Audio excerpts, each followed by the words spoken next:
دیمنن هون نها تماشا دکن به درون هاتیه کشاندن و اف دیمنن به هم پایین هون دبینن جی کپاlı çarşı انگو سوکا سرگرتی نشانده ده و اف سوک جبر کو سره به تمامی گرتیه نو خوشی جوه که دستینه اف سوکا لالیه که و دیروکی و لالیه که و مدرن 561 سالیه که ددم عثمانیان ده به فرمان فاتح سلطان محمد و هاتیه چکرن لوین آونده جه 3500 زیده تر کارگه و 22 دریه ناوندین و سوکه جی هنه هر وها kapalı çarşılı serçulu 2000 metrekare hatiye ava kirin u dite de hejde xanji hene. Kapalı çarşı ji bu geru geçti, ji bu çandu hüner u bu aburiyo İstanbul u bu taybeti ji bu aburiyo Türkiye ji ciheke pir giring digre u de cihane de ji ciheke tezanine. Seruke desteğiyle ve beriya kapalı çarşı Fatih Kurtulmuş diyar dike ku jiber pandemiya virüso korona hecmara mırven serdana kapalı çarşı kirine gembuye.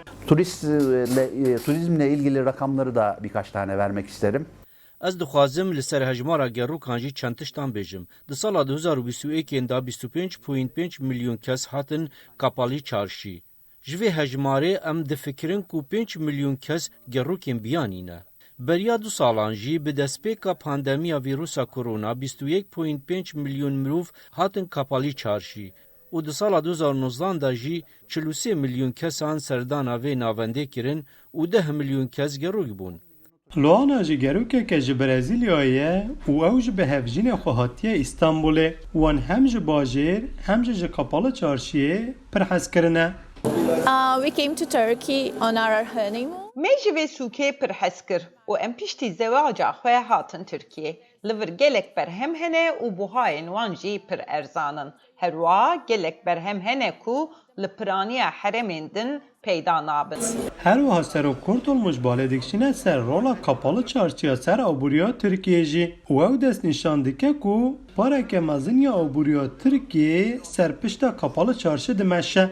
Kapalı çarşı çok geniş bir semt gibi büyük bir... Kapalı çarşî weke texeke mezin û navendeke ku rê nîşanî aboriya Tirkiyeyê de kar dike.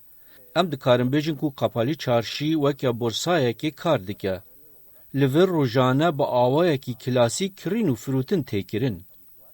Xoyaye ku kapalı çarşı tevê hemû dijwariyan ji bo İstanbul yek ji navendên herî berçave û ew bi zêr û zîv bi mehfûr û bi biharetên cûr bi cûr û bi dehan berhem û amûrên din jî li benda serdana mirovan e. Membatanê, Dengê Amerîka, İstanbul.